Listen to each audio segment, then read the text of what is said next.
The cloud is certainly something new in the world, but I think it has precedence. Companies have always used technology. They've always had to make decisions about what technology to use, how to get access to it.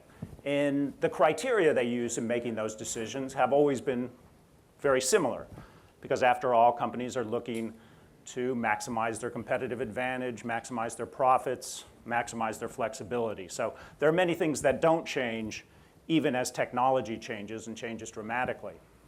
So I think the best way to get an understanding of the business implications of the cloud and where the cloud is going in commercial terms is to look backwards in time. And in particular, I'd like to go all the way back to about 1850, when a gentleman named Henry Burden built this magnificent machine that you see up on the screens right now. Burden was a Scottish immigrant to the United States. He bought or took over ownership of an ironworking plant in the industrial city of Troy, New York. And what he knew was what all factory owners, all manufacturers knew at the time, which was that if you were going to be in business, you also had to be in the business of manufacturing power. There was no way to keep your machines running, to keep your employees employed in their work, if you didn't generate all the power needed to run those machines. But what Henry Burden knew, I think, better than many of his competitors was that if he could do a better job at generating power, could be more efficient, more flexible, and so forth, he could get a big competitive advantage over other ironworking plants. So he went out and built what was at the time the largest, most powerful water wheel in the world. And lo and behold, it did give him a big competitive advantage. His ironworking plant became the main supplier of horseshoes to the Union Army in America's Civil War. It became one of the main suppliers of spikes to railroads as they built their lines out across the country. But what I think is more interesting about this story is what you would have seen if you went back to this same site about 70 years later in 1920. What you would have found is what you see here, this great engineering achievement, really one of the most important engineering achievements in terms of industrialization of the century, had been allowed to collapse. And here you see it, rusting away in that field. And you have to ask yourself, what happened? Did the Burden Iron Works go out of business? Not at all. It was still a thriving company, thriving manufacturer. What happened is a fundamental assumption about power generation, which at the time was the most important technology to business in the world.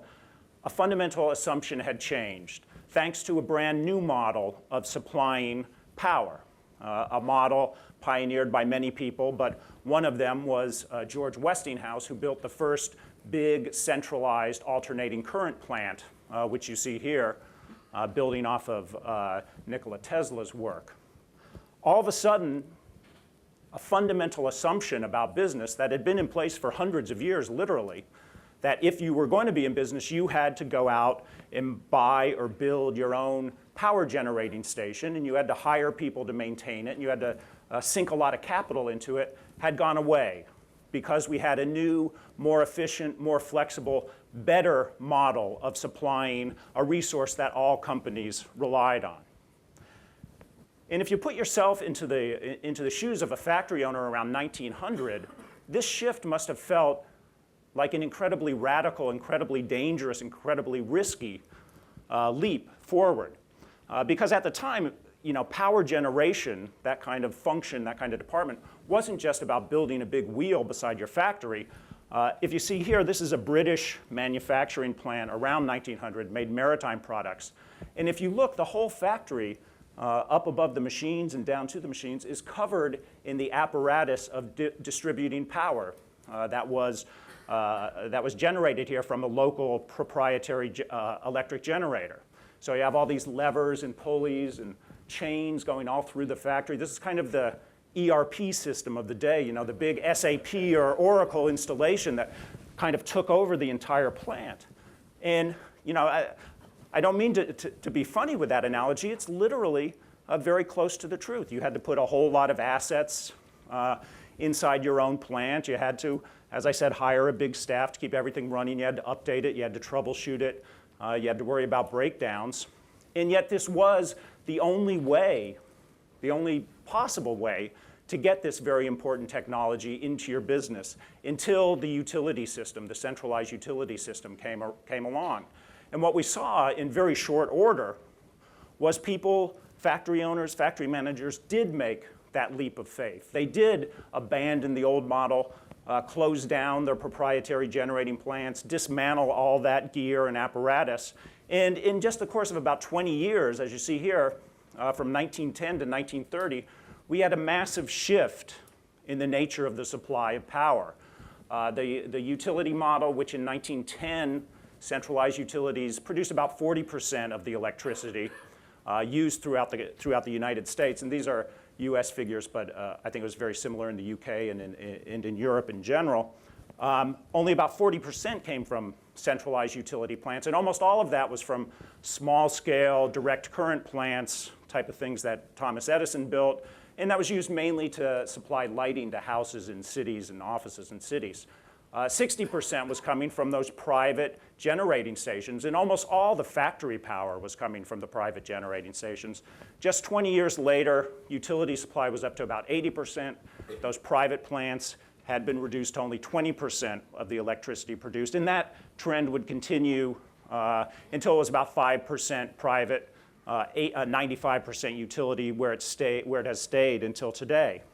So we had this enormous revolution, not just in technology, but in business thinking and in business assumptions about how this central resource, this key resource, a resource that if you lost access to, you'd be out of business very quickly, how quickly things changed and how quickly a new model, cheaper, more flexible, more efficient, took over. With cloud computing, I think the same thing now is beginning to happen to information technology, which arguably is as important to businesses today as power was to our industrial forebears 100 years ago. And that's not to say that information technology or computing and electricity are similar as technologies. Obviously, they're very, very different. But what they are similar as is as business resources. They're both general purpose technologies, kind of platforms that you install in your business and then build all sorts of applications on top of. And any time, what we know from history, not just from electric power, but from all sorts of utilities and all sorts of central supply of technologies, is that if you can find a way to centralize the supply of a general purpose technology and allow it to be shared rather than forcing every company to invest its capital and its assets into separate generating plants or any other kind of these technologies, you can save enormous amounts of money and free up enormous capital that companies can invest in their main business, their core business, in innovation and so forth. And if you look back through the history of IT in business, I think you see a similar story that we saw with power generation. From the very first time that companies began to automate data processing with punch card tabulators back around 1900, the assumption was you had to run your own machinery inside your own company, license all your own software, and that was certainly the model that prevailed as digital computers began to come in to businesses around 1950s and 1960s. And in fact, in some ways, the mainframe era was sort of a golden age of IT, particularly if you look at it from a purely efficiency standpoint. All the complexity of computing was in essence hidden inside of the mainframe computer. So you had very clean data centers, very clean people running the computers, very efficient model. Capacity utilization was usually up around 80 or 90%, but it had, of course, a big drawback, and that was it was a very impersonal model of computing. So you had these machines, but you could only really use them for high-level, very corporate types of processes, types of data processing chores. Individual workers, individual managers couldn't put the power of this computer to use in their day-to-day work, in their day-to-day decision-making, because it was isolated, in essence, from them and from the business decisions they had to make. So jump ahead 20, 30 years, introduced the PC, introduced a whole new model of computing, client-server systems, and all that complexity that had been hidden inside the mainframe kind of explodes outward. And suddenly you have a picture more like this in data centers. Incredible complexity, incredible cost, all of which goes along with the extended use of computing for more and more applications, more and more purposes. So what we have by 1990 is kind of the mirror image of the old mainframe era. On the one hand, computing has become very personal. Every office employee, more or less, has a computer on his or her desk and can use it in many different ways to support whatever that person happens to be doing, whatever that person's job is. On the other hand, we have enormous inefficiency come into corporate computing. So the high levels of capacity utilization of the mainframe kind of disappear and disappear very quickly because every company still has to build and maintain its own data processing plant, so to speak. You have high levels of inefficiency built into the system because everybody is replicating very similar investments in servers, in storage gear, even in many of the applications, many of the kind of mainstream business applications they have to license. Moreover, and more than that, is they have to dedicate, in many cases, hardware to particular software applications, and they have to account for peaks in demand. So basically, they're building huge amounts of overcapacity into their systems, which is more or less where we are today. And if you look at any kind of measure of the efficiency of IT today, you see evidence of this lack of productivity, this lack of productive use of capital assets. So server capacity, there's a recent study of corporate data centers by HP Labs, I think. It said that the average corporate server runs at maybe 20% of its potential capacity. So exactly the opposite of what the old mainframes ran at. They ran at 80% capacity. These only run at 20% capacity. About 80% goes to waste. Similar picture in network storage. You have maybe 35% put to productive use, 65% going to waste. And the biggest source of inefficiency today in private proprietary IT comes in the labor costs necessary to keep the plant running, which, as you know, now IT labor costs are the biggest single cost in IT, often equal to hardware and software costs combined. And because every company still has to run what have become extremely complex systems, they have to hire lots of people. These systems tend to be very manual in their upkeep, at least until recently. And what you have is about, according to the most studies, about 70% or so of labor costs go to routine types of maintenance activities. In other words, the same kinds of activities that all your competitors are doing, nobody's getting any competitive advantage or distinction out of them, unless they do them very poorly, in which they get penalized heavily.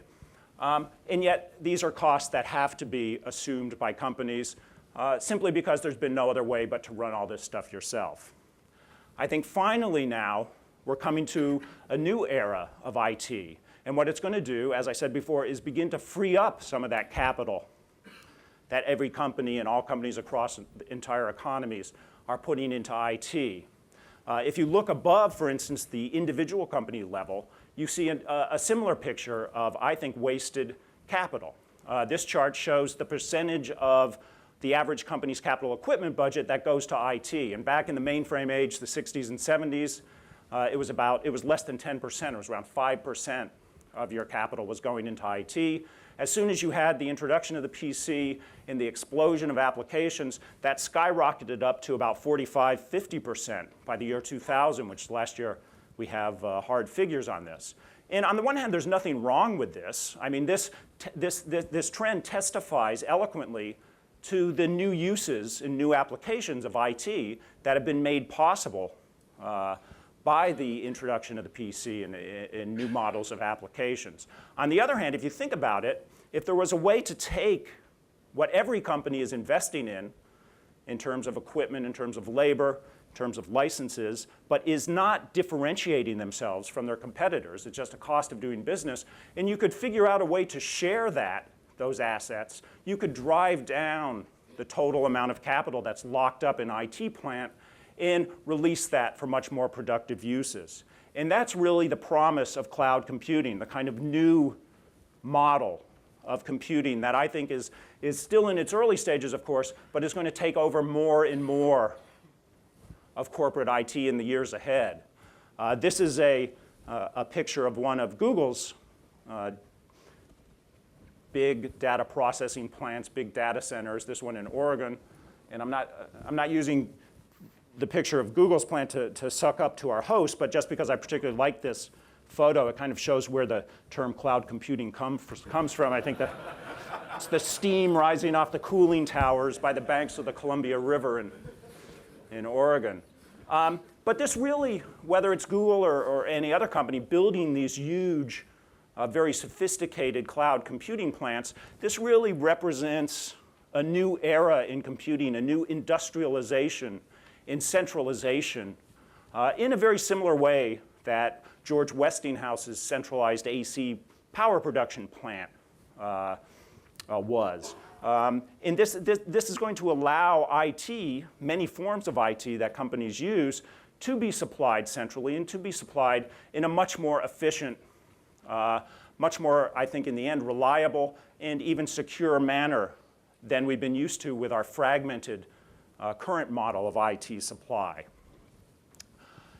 If you look at statistics about the acceptance of cloud computing, at least as an idea, you can see that in just the last year or two, my book, The Big Switch, came out in the beginning of 2008, and when I first started talking about it, companies, the main response was, cloud computing, we never even think about that. We're not going to put our data up in somebody else's data center. But we've really already seen a revolution in attitudes about cloud computing in just the last 2 years. So this is there was a study of international companies done this past summer, and it found that 52% said they were already using cloud computing. Most of the others said that they were either in the process of adopting it or they were in discussions about it. And there are reasons to be suspicious about this data. Another thing we've seen is that the definition of cloud computing is kind of broadened out. So it includes all sorts of things like web conferencing and stuff. So I wouldn't say this indicates that cloud computing, big companies are adopting cloud computing rapidly to replace their internal data centers. But what it does show is that the cloud has become accepted as an option, as a new choice for companies. And I think the use of it will only grow in the years ahead. Now, we can pause and ask, why is this happening today? We've heard about cloud computing for many years. It used to be called other things. Utility computing was back in the 60s in the mainframe age. There were books published about utility computing and how this was going to be all information technology was going to be supplied from centralized plants. We had time-sharing systems, kind of a prototype of the cloud, but it never really took off, and we've seen promises about cloud computing every decade since then. I think, though, where we are today is at a very different place, where because of technological advances, suddenly this model is not only possible, but in more and more cases makes tremendous sense for companies to begin to shift to it. And a good way to explain what's happened in recent years is through two laws. One of them is the famous Moore's law, which I'm sure you're all familiar with. The power of computing at a particular price is going to double about every 18 months or so. And that's the red line in this chart. And ever since Gordon Moore announced his law, which wasn't a law when he announced it, that's been playing out since the 1960s. And that explains a lot about the explosion of applications of IT, both at home and in business. Because whenever you take a general purpose technology and you reduce its cost, you inevitably increase the uses to which it's put. It becomes economical to do new things with it. And more recently, what Moore's law has done is allowed a lot of the fundamental aspects of IT itself, things that used to have to be embedded in hardware, servers, storage drives, and so forth, to be turned into software. Computing has become cheap enough that you can virtualize all sorts of stuff that used to be hard capital assets. And once you can do that, you can begin to have big centralized plants that are highly virtualized and extraordinarily flexible in serving many different people, doing many different things simultaneously with the infrastructure. But even as Moore's law has been playing out, there's been a big problem, and that is that there was no distribution grid available to supply highly sophisticated IT services. And Andy Grove, another Intel person, a CEO in the 1990s, somewhere around 1995, he observed that the capacity of the data communications networks only doubled every century. And he was kind of ticked off at this at the time. He meant it as an insult to telephone companies because he thought they were dragging their feet in modernizing their networks. But nevertheless, it gets across a fundamental point about corporate computing up until recently, which was if you wanted to tap in to the new power and new applications being opened up through Moore's law, you had no choice but to build it and run it and invest in it yourself, because there was no distribution grid available that could supply those services with the kind of reliability and responsiveness you required. But what we've seen over the last 10 years as we've had the build out of the fiber optic broadband network is that in essence Grove's law has been repealed. And finally, the capacity of the network, the capacity of the grid is catching up to the speed, the useful speed and power of the computer. And when that happens, it changes all the trade-offs that we used to assume were in place with IT. It means that even the most sophisticated IT services, whether it's raw computing power or storage capacity or applications, can suddenly be delivered from centralized plants very efficiently, very effectively from the cloud over the new network. Eric Schmidt, now obviously Google CEO, but back in 1993, I think he was Sun Microsystems Chief Technology Officer. I think he had what in many ways strikes me as the simplest and best explanation still of what's going on, and he predicted it in however long ago that was, 16 years ago or something. And he said, when the network becomes as fast as the processor, the computer hollows out and spreads across the network. That's exactly what cloud computing is doing. We're moving from the World Wide Web, where you had static pages arrayed that you went out and looked at information, to what might be called the worldwide computer, a computer that all of us can tap into, whether we're at home or in business or in our school, and basically get all the power that we used to rely on servers or our own hard drives to do and all the applications. We can get it from this centralized, massive cloud or worldwide computer. But beyond the technology, I think what really tells us that this shift is happening and it's for real is that if you look on the consumer side of computing, it's already happened. 10 years ago, if you wanted to do something new with your PC, you'd go out and buy a new piece of software, bring it home on a CD-ROM or a DVD, put it in your optical drive, install it on your hard drive, make sure it was compatible with your operating system and your other applications, upgrade it every couple of years. You were the kind of amateur computer technician in your own home. Today, that assumption is going away, and for young people, it's gone away completely. Now, if you want to do something new with your PC, your assumption is you fire up your browser, go out online, and you find the data and the applications you require to do whatever it is you're looking to do. So as consumers at home, and certainly as students at school, we've already moved to cloud computing. It's a revolution that really has already happened.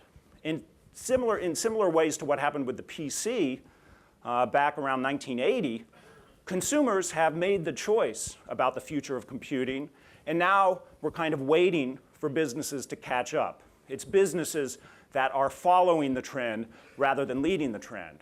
And that's not meant as any kind of insult. Businesses, if you're a business, you can't just go out and throw all your information up on Facebook. You have to actually think a little carefully about what you let go and how you let it go.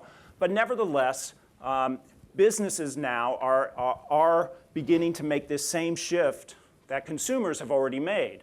And I would argue, if you look across the IT business, and not just at cloud suppliers like Google and Amazon Web Service and Salesforce and so forth, but across even the traditional IT players, what you see is all the innovation and most of the investment now is going into the cloud model. We're getting billions and billions of dollars invested in building out this new model by all sorts of companies.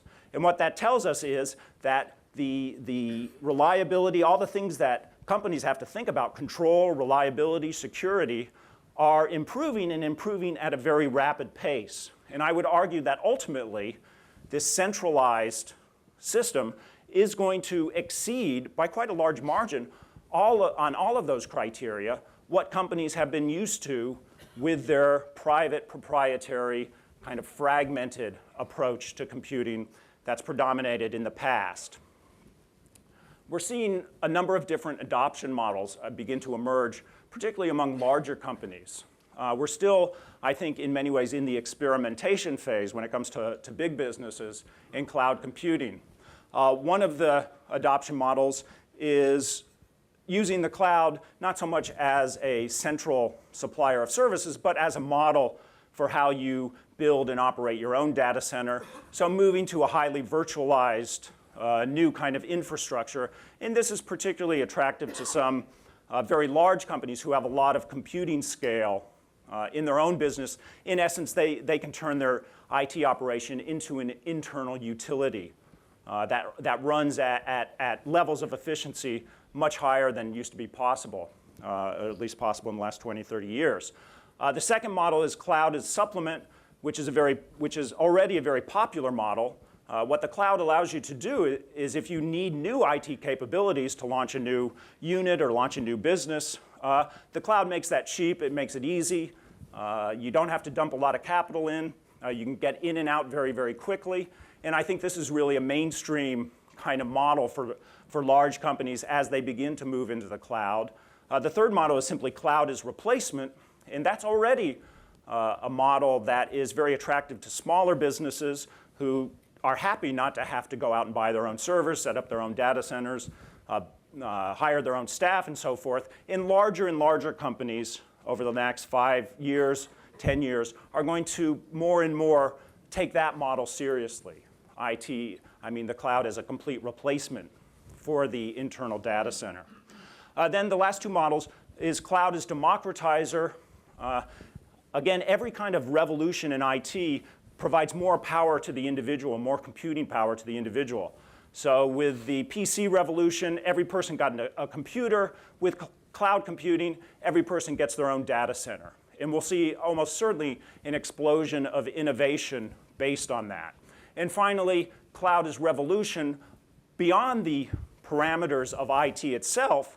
As soon as you reduce the cost and open the accessibility of computing, you provide new models of business, new ways to think about products, embedding networking into products and services and so forth. And again, we're just at the early stages of that model. Let me end by trying to put what we're seeing in another useful perspective, which is the perspective of disruptive technology that the Harvard Business School professor Clayton Christensen laid out a few years ago, and many of you might have read his book, The Innovator's Dilemma. What he noticed about disruptive technology is it tends to take the same pattern over and over again, and I think it's a pattern we're seeing today with cloud computing. So you have a kind of traditional technology in place. He called it a sustaining technology, which is the red line on this chart, and its performance is going up at a steady pace, and it serves the needs of even very sophisticated users of the technology, the high end of the market. And then you have a disruptive technology come along, the blue line here. And at first, it's very rudimentary. It only fulfills very basic needs. Maybe individuals, maybe sole proprietors begin to use it. But its pace of performance improvement is much, much faster than the old traditional technology. And what happens inevitably is that more and more users come to realize that they can use this new disruptive technology in place of the old one, and it tends to be much cheaper, much more flexible, and has other benefits. And ultimately, the disruptive technology crosses the line of performance demanded by even the most sophisticated user. And at that point, we have a radical shift in the way the technology is used. The sustaining technology is abandoned. Everybody moves to the disruptive technology.